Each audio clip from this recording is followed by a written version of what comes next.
Test, test, test. Yeah, that worked. Do you want to quickly give everyone a little bit of an introduction? Sure. Hey, everyone. You may have heard about our blockchain, MegaETH. It's been hitting the timeline as we were introduced saying. Yeah, it's a real-time blockchain built on top of Ethereum, and I am head of growth presently. Yeah, I think like MegaETH is pretty much all over crypto Twitter.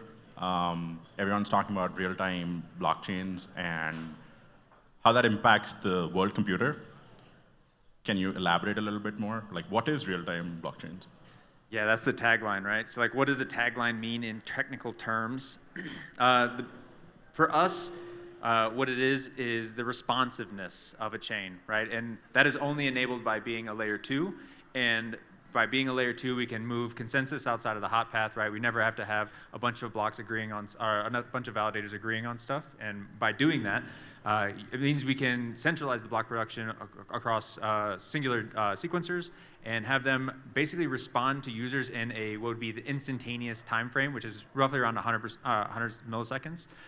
If you were to do this in a traditional EVM world, right? If you look at like layer 1, like Ethereum or even layer 2s that plan to have consensus in their design, they have to build in block times that exceed the time it takes for messaging to go across the world, right? And that usually starts extending into 300, 400, 500 milliseconds, up into multiple seconds, right? Base right now has 2-second block times. That is just a proxy for consensus needs, right? Because we're never going to have that, we're never going to introduce consensus, we can shrink that time, which takes out about 95% of the time for you guys as users. That time you sit there and wait for the chain to confirm what's actually going on in with your transaction. We shrink that down to about 10 milliseconds, and we're aiming for single milliseconds, which means now whenever you guys click that button to send that transaction to the blockchain, it actually updates the state and responds back with the updates that you have actually done to the chain, to the state, instantaneously. Again, within that like 100 millisecond time frame. And just for reference, like if you think about your Web 2 applications today, Discord, Instagram, just like any of the things that you use just with your phone, that time frame is typically within the 200 to 400 millisecond range. And if our block times, the time it takes for the chain to actually update and respond to you is beyond that, it is no longer real time, right? It is no longer instantaneous. So we are able to create that for everyone, and that's what we're excited about. Yeah, that sounds great, and it's part of the reason why I feel like there's such a strong traction from like builders and developers towards MegaETH, and also a lot of excitement. I think one of the critical things that everyone talks about is like Vitalik's very interested about MegaETH as well because of the, I believe he's an investor, if I'm not wrong. I would like to understand what the role of ZK is in like actually like getting you towards real time, because that's, in some ways, it's also real-time proving is a different thing, but it's our 4-minute mile in a lot of ways. Like, I'm curious what role ZK plays in like getting you to your goals. Yeah, this is actually one of the more nuanced things that I'm excited about for the chain itself. And I'll use Boundless, right? That's the word of the day. It creates boundless compute for us specifically because of our construction, right? So you think of a layer 2 today. What happens is you send your transaction to a sequencer. The sequencer is this big ass machine, right? It's just sitting there shooting out a bunch of transactions, right? You have base that does 150 transactions a second, whatever. For the network, right, the rest of the block, like what you guys connect to, the RPC nodes, the full nodes, all these things, for them to keep up with the sequencer, it typically has to be a machine that can generate the compute to rerun those transactions roughly about the same as the sequencer itself. And it's hard to have a full network of these machines that are as big or close to as big as the sequencer, because that's what a lot of these L2s are, just have a beefy machine. So what we introduced is node specialization. So this what was a traditional singular role, a full node, right? It sits there, it receives the blocks from the sequencer, re-executes all the transactions, has to recompute all of these things. It has to then store the information. We've broken that role into 2 separate roles, right? So we have one that's a replica node. It no longer has to receive the actual transactions themselves to re-execute. It actually just receives state diffs from the sequencer that just says, as an example, right? If you and I were to send Ethereum back and forth 55 times and it ends with 1 Ethereum back in yours and you initiated it, I don't have to compute every single one of those transactions to then say, oh, no balance has changed, right? I just know no balance has changed. So all of the compute that was required to do that for this one singular machine, we're actually exporting that out into a prover network, which was addressed earlier by the Boundless presentation. And so our sequencer produces these blocks, and instead of having a singular machine that runs every single block and computes every single transaction and all of the compute that's needed for that, we distribute the blocks across an entire network of nodes, and these nodes verify their singular block, and then generate our ZK proof, report those proofs to the nodes that were just given the state diffs, right?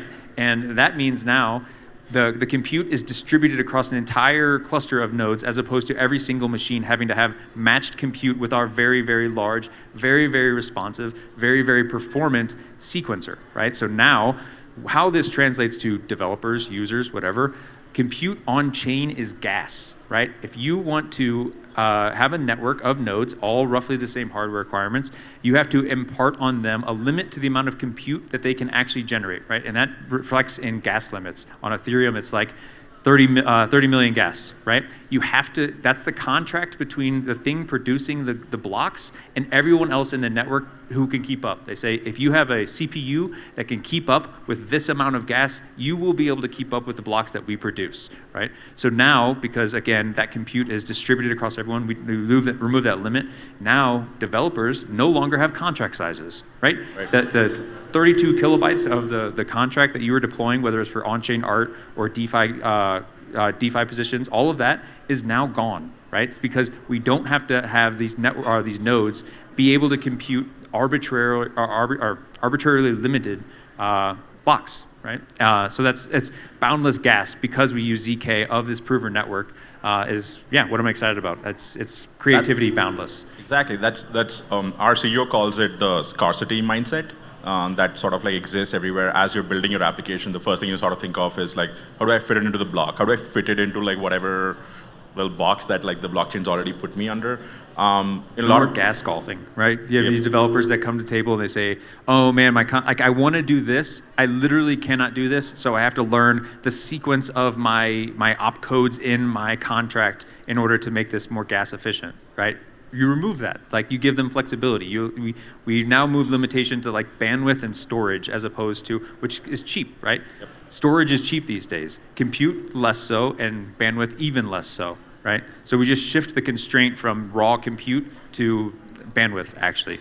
So with that change in paradigm, like what do you see happening in the DevX and like also like the kind of applications that people start building? The hope is that killer apps start showing up. Like I would say DeFi, of course, is the one that like everyone, it springs to mind. But like, what else are you seeing in the ecosystem in terms of like people trying to take advantage of the speed and throughput that we are able to provide now? Yeah, so like the actual raw compute thing, people are doing stuff. It's largely just what you've experienced before, just more of it. So like, there's nothing really novel or unique there, or something that a user would feel.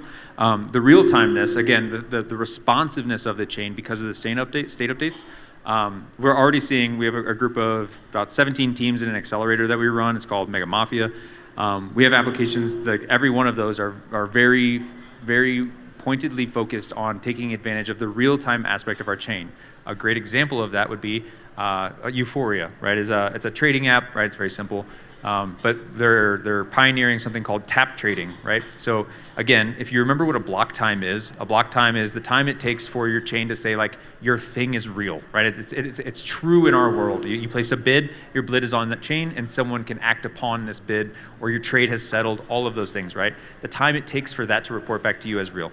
So think of a world where you're sitting there and you are trying to do this thing called tap trading, right? And your block times, the thing that is the largest for this is 2 seconds, right? Think of that user experience. You tap a screen, which is a trade, 1, 2, bing, confetti shoots, and like everything's all great. Like that's not a Web 2 experience, right? That's not something that is real time. So because we have taken this, what was bound by consensus time, 2 seconds for base, for example, 250 milliseconds for Arbitrum, we're shrinking that down to basically 0. 10 milliseconds is our current time. We're trying to go to single digits. We want to get this as small as possible. And now you have this interaction, this user app, which is again the Robinhood style leverage trading, tap trading. You tap the screen and within 200 milliseconds, the confetti can fly, right? Because now your trade is actually settled on chain, right? This thing is actually real. And so now you have these people coming to market, or these developers that see what can be done when I can create an application that is as responsive as a Robinhood app, right, with the confetti of your options flying, whatever. But now you can do it with crypto. You can do it with on-chain primitives, and because it's on-chain, means it's composable, right? So now you have these people that can do that stuff, but they can leverage the DeFi lending platform on the back end, right? Or another example is you guys might know OnCyber. OnCyber from 2021 is for a metaverse play, right? That founder is still continuing the dream, but he's created autonomous world engines on our platform. And it's just a lightweight browser-based game, right, where you can bring Web3 assets into it. And it makes it so that you're interacting with the actual, the chain assets itself, right? Another example would be Pump Fund, right, or the related local meme coin launchpad.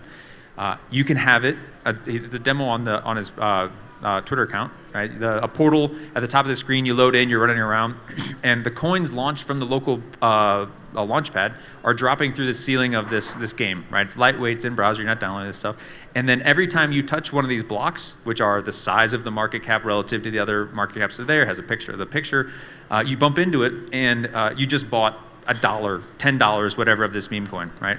Now, in order to do that in a game, if you think about the responsiveness that's required for that to be just fun, right? You have to have this in that instantaneous field, right? If you had a 2-second lag time on I bumped into this block and then I go and I start doing my thing, I'm walking, then pling, oh, you just bought $10, like that doesn't feel right. You didn't associate that action with that result. So you have to have this real-time production to actually enable use cases like that. And that's two of several that we have being built.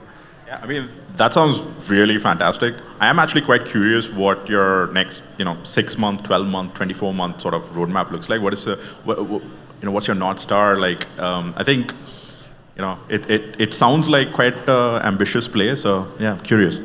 Stop LARPing is the next step. We announced testnet. Was like 30 days out earlier this past month. So testnet, actually public testnet, actually we've had DevNet going. So it can get in the hands of people here in the next 2 weeks is the goal. So you should see announcements on that. So we'll hit that, and then honestly, it's continuing to squeeze out performance and making sure that it's stable for people to interact with, right? We have a lot of stuff that it's EVM equivalent, right? So we have a lot of dev tooling and stuff that'll be there day one. So that stuff's easy. All that stuff will port over. But the performance stuff is just going to take a lot of refining, right? So we're already producing 15,000 TPS right now.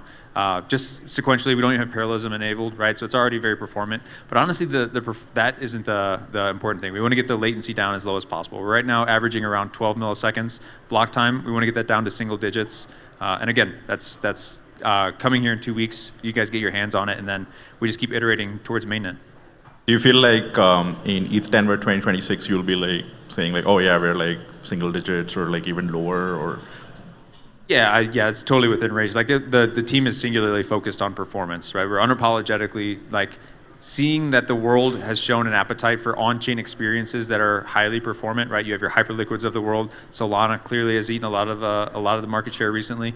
So it's just observing that maybe we've swung a little too far in the modular paradigm, and then wanting to bring performance to these on-chain interactions and these vertically scaled ecosystems is the goal. So yeah, definitely launched by next year for sure, and then just trying to hit our performance targets. That's an interesting perspective as well, that we've maybe moved too far to the modular concept or paradigm, I guess. Do you want to elaborate a little bit on that?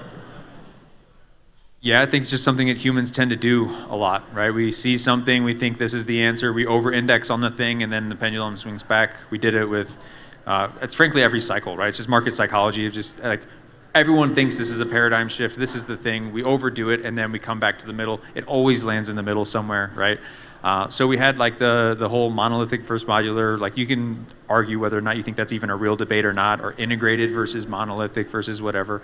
I just think that we pilled ourselves, and Celestia was just on the stage, so it's partly their fault, in a good way. Like, I have much respect for that team, because like it's needed. But we pilled ourselves on that, like, oh my God, every single app, every single chain is going to want to capture 100% of all value, and then they're going to have their own chain, which will be then composable with other chains. And like, no, fuck that.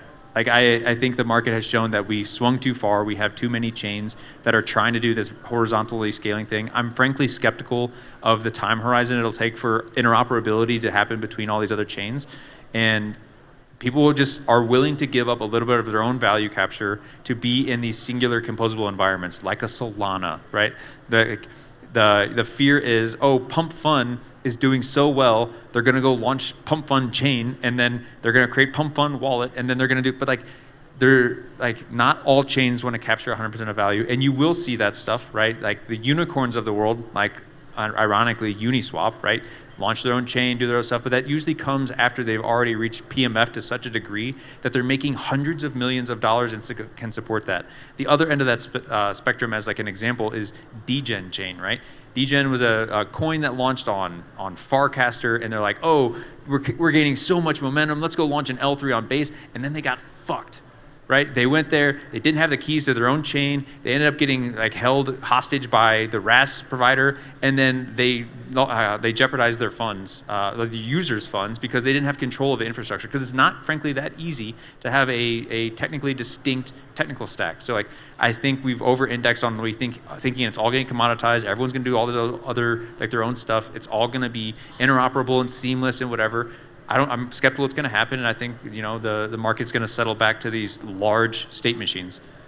That makes a lot of sense. I want to end the interview on a fun note. We were chatting backstage as well. Like everyone on Twitter seems a little bit angry these days.